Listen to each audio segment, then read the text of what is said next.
Krishna, morning जपा session में आने के लिए सभी भक्तों का बहुत बहुत धन्यवाद। आज श्रील प्रभुपाद जी का कोट है 1973 Los Angeles. Bhagavad Gita says that you can directly transmigrate to any species of life you like according to your efforts. Sometimes I travel to America, sometimes to Australia, and sometimes to Africa. The countries already exist. I am simply traveling through them. It is not that because I have come to America, I have created or become America. And there are many countries I have not yet seen. Does that mean they do not exist? The scientists who support Darwin are nonsensical. Bhagavad Gita clearly says that all the species exist simultaneously and that you can go to whichever species you like. You can even go up to the kingdom of God if you so desire. All this is declared in Bhagavad Gita by Lord Krishna. इसका हिंदी में अनुवाद है। भगवत गीता के अनुसार आप जिस भी योनि में चाहें जन्म ले सकते हैं। कई बार मैं अमेरिका जाता हूँ, कई बार ऑस्ट्रेलिया और कई बार अफ्रीका। ये देश पहले से ही हैं। मैं केवल वहाँ की यात्रा करता हूँ। ऐसा नहीं कि क्योंकि मैं अमेरिका आया हूँ मैंने अमेरिका का निर्माण किया है या मैं अमेरिका बन गया। और ऐसे अनेक देश हैं जिन्हें मैंने नहीं देखा। क्या इसका अर्थ यह है कि उनका अस्तित्व ही नहीं है? डार्विन को स्वीकार करने वाले वैज्ञानिक मूर्ख हैं। भगवत गीता स्पष्ट कहती है कि सभी योनियां पहले से ही हैं और आप जिस किसी में भी चाहे उसमें जा सकते हैं। यहाँ तक कि आप भगवान के धाम में भी जा सकते हैं यदि आपकी इच्छा है तो। भगवत गीता में श्री कृष्ण ने ये सब बातें बताई हैं। हरे कृष्णा प्रभु जी, दंड प्रणाम। हरे कृष्णा, दंड प्रणाम। तो इस मैसेज में प्रभुपाद जी बहुत महत्वपूर्ण बातें हमें बता रहे हैं। दो विशेषकर, एक तो अनेकों योनियां हैं, 84 लाख योनियां हमारे शास्त्र में बताई गई हैं। वो सब की सब एक साथ प्रकट हुई थी और रहती है। दूसरा, अनेकों प्लैनेट्स हैं, ब्रह्मांड हैं।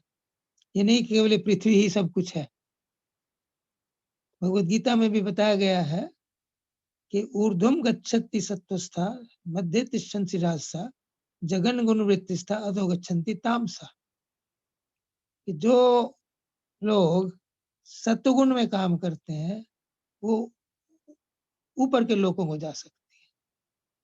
स्वर्ग लोक, भूलोक, भूर लोक, ब्रह्मलोक, जनलोक, तपलोक, महर लोक, जो भी ऊंचे ऊंचे वहां जा। मध्य तिष्ठन्ति राजसा, और जो राजस गुण में काम करते हैं वो मध्य में अर्थात इस भूमि इसके जैसे और प्लेनेट पे ही रहते हैं और नए नए काम करते रहते हैं। अधोगच्छन्ति जगन्य गुण वृत्तिस्था अधोगच्छन्ति तामसा। लेकिन जो तामसिक व्यक्ति है, तमोगुण में काम करते हैं, वो नीचे जा सकते हैं। इनसे पता लगता है कि ऊपर के लोक भी हैं, मध्य के लोक भी हैं और नीचे के लोक भी हैं।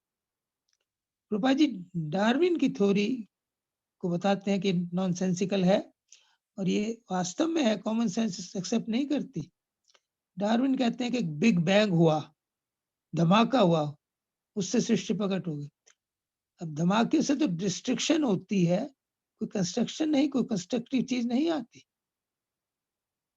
एक बंदर को एक टाइपराइटर पे बिठा दो, कैन वी एक्सपेक्ट कि वो एक बहुत अच्छा नावल लिख लेगा? नो। तो ये तो है प्लैनेट्स की बात। दूसरी योनियों की बात वो कहते हैं कि नेचुरल सिलेक्शन से मनुष्य पहले कीड़ा था, मकोड़े बने, ये बना, वो बना, बंदर बना, फिर मनुष्य बना। तो ये प्रोसेस आजकल दिखाई नहीं देता, अगर होता तो ऐसे अब भी होता। तो प्रभुपाद जी कहते हैं कि वेस्टर्नर्स जो कहते हैं कि हम बंदर की हमारे पूर्वज बंदर थे, तो प्रभुपाद जी कहते हैं कि उनके पूर्वज बंदर हो सकते हैं, लेकिन हमारे जो पूर्वज थे वो ऋषि मुनि थे। मतलब सारी जो योनियां हैं वो एक साथ प्रकट हुई हैं हमारी इच्छाओं और हमारी क्वालिफिकेशन के हिसाब से। लेकिन आप ब्रह्मा पुनर्लोका पुनरावर्तनर्जन माम उपवेत्ते तो कौनते पुनर्जन्म विद्ते। और गीता में भगवान श्री कृष्ण कहते हैं कि ये ब्रह्म लोक से लेकर निम्न लोक तक आप ब्रह्मा पुनर्लोका ये सारे जितने भी लोक हैं ये सब क्रिएट होते हैं, नष्ट हो जाते हैं, परमानेंट इनमें कोई भी नहीं है। माम उपेते तो कौनते पुनर्जन्म न विद्यते। लेकिन जो मेरा एक धाम है वहां जाकर फिर व्यक्ति का पुनर्जन्म नहीं होता, इस भौतिक जगत में फिर नहीं आता। कई बार बताते हैं कि इस भौतिक जगत में अनेकों कष्ट है, इसलिए हमारा लक्ष्य होना चाहिए कि इस भौतिक जगत से हम बाहर जाएं। अनेकों कथाएं हमें मिलती हैं जिनसे पता लगता है कि ट्रांसमाइग्रेशन ऑफ सोल है, अलग अलग प्लैनेट्स हैं। नलकूबर वो नलकूबर मणिग्रीव कुबेर के पुत्र थे। कुबेर देवताओं के खजांची हैं, ट्रेजरर हैं, बहुत धनवान है, पूरा ऐश्वर्य इनको उत्तराधिकार में मिला था। अच्छा जन्म इनका, अच्छा ऐश्वर्य इनका, अच्छा ज्ञान इनका, अच्छी शक्ल इनकी। जैसे महारानी कुंती कहती हैं जन्म ऐश्वर्य श्रुत शिवी एद मान मद पुमान अभिधाते तो हम किंचन गोचरा। हे कृष्ण, जिस व्यक्ति का जन्म अच्छे कुल में हुआ, जन्म जिसके पास ऐश्वर्य है, जन्म ऐश्वर्य श्रुत जो पढ़ा लिखा है, श्री जो सुंदर है, ऐसे व्यक्ति प्राय आपकी भक्ति में नहीं लगते, आपको सरेंडर नहीं करते, क्योंकि आप तो अकिंचन गोचरम है, आप अकिंचनों को प्राप्त करते। तो ये जो स्थिति थी इनकी, नलकूबर और मणिग्रीव की, ये बहुत अहंकारी थे इन सब वस्तुओं के होने से। जैसे उपमा दी जाती है, बहुत अहंकारी थे, बहुत ज्यादा अहंकारी थे। मरकटस्य सुरापानम ततो वृश्चिक दंशनम तथापि भूत माया ततो किम न करिष्यति। एक बंदर है, स्वभाव से ही चंचल है, मरकटम सुरापानम, और उसको शराब पिला दी जाए, उसकी चंचलता अनेकों गुना बढ़ जाएगी। तथा वृश्चिक दंशनम, और फिर उसको एक बिच्छू काट जाए, फिर उसकी क्या स्थिति होगी। और उसके ऊपर फिर उसे तथापि भूत माया, उसे भूत चिपट जाए, ततो किम न करिष्यति, वो क्या ना करे।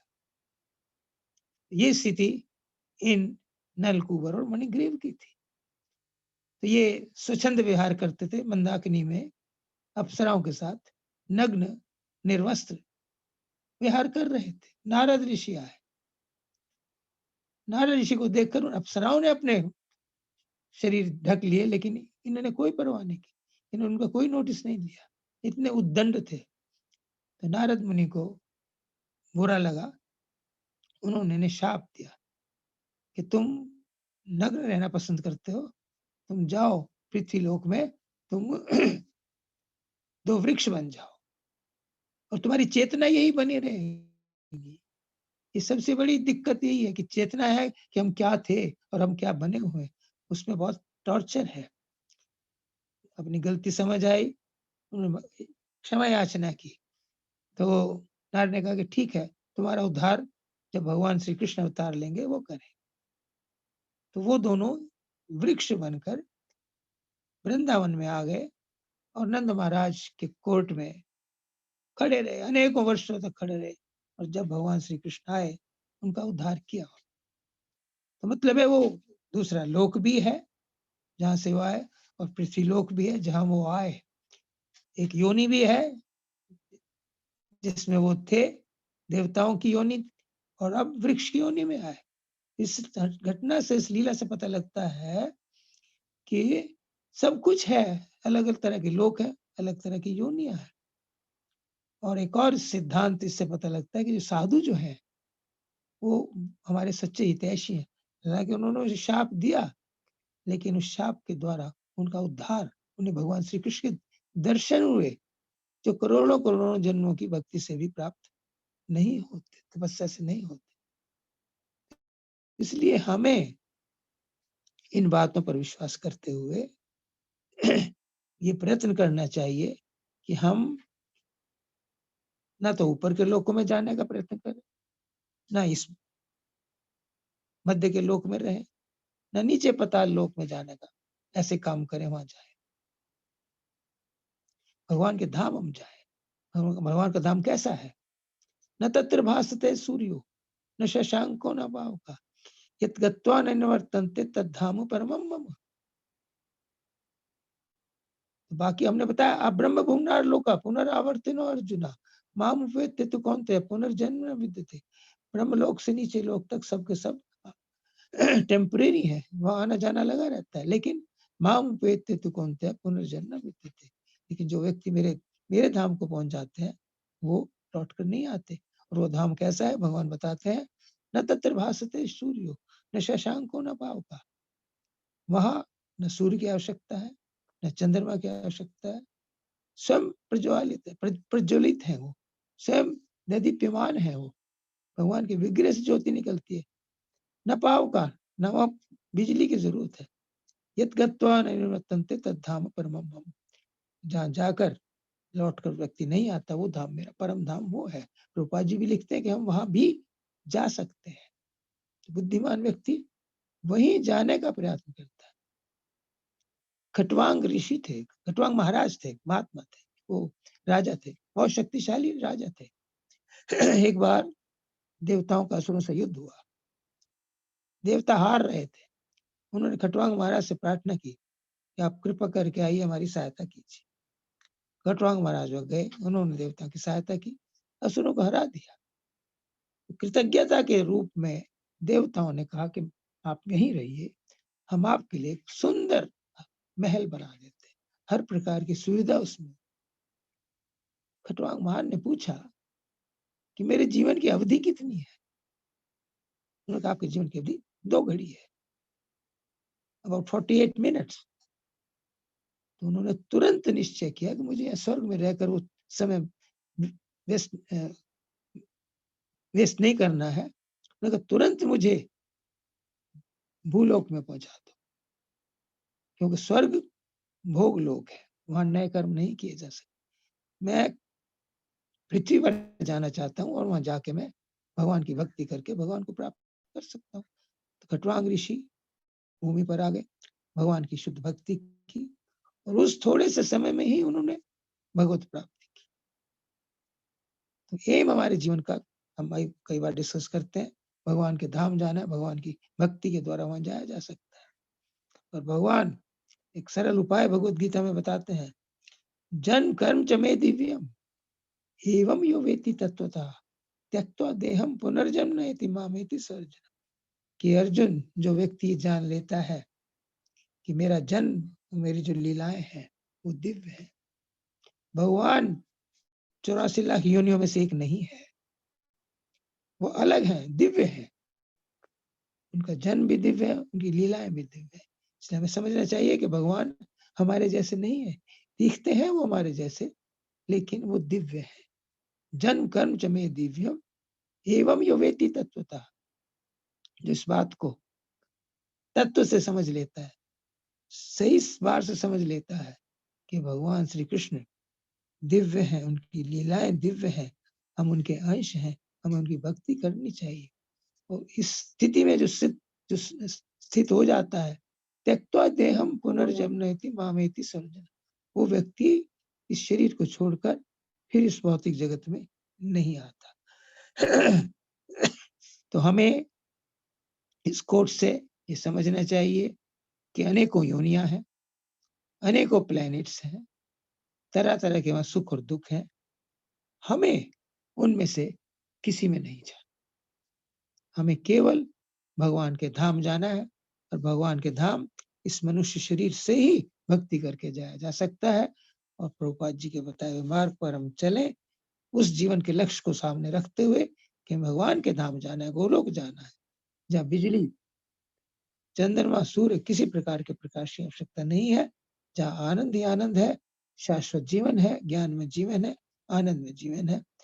उसके लिए हम जो भक्ति का मार्ग, सरल मार्ग हमें बताया गया है श्री प्रभुपाद जी के द्वारा, 16 माला जप, 4 नियमों का पालन, भक्तों का संग, ग्रंथों का अध्ययन, जहाँ रहते हैं करें, सिंपल लिविंग, हाई थिंकिंग, उस प्रिंसिपल को अपनाते हुए अब निश्चित रूप से पूरे ज्ञान के साथ कि हमें किसी योनि में नहीं जाना, किसी और अन्य लोक में नहीं जाना, भगवान के धाम ही जाना है, तो यदि हम भक्ति करेंगे, निश्चित रूप से प्रभुपाद जी की कृपा से हम भगवान के धाम पहुंच जाएंगे। हरे कृष्ण, धन्यवाद। Hare Krishna. Thank you very much प्रभु जी। आपने बड़े अच्छे से बताया कि इस अमूल्य मनुष्य शरीर का लक्ष्य एक ही होना चाहिए, भगवान के धाम जाना, और इसका रास्ता भी भगवान की भक्ति करके हम इसी जीवन में ही जा सकते हैं। Thank you very much Prabhu ji. Hare Krishna.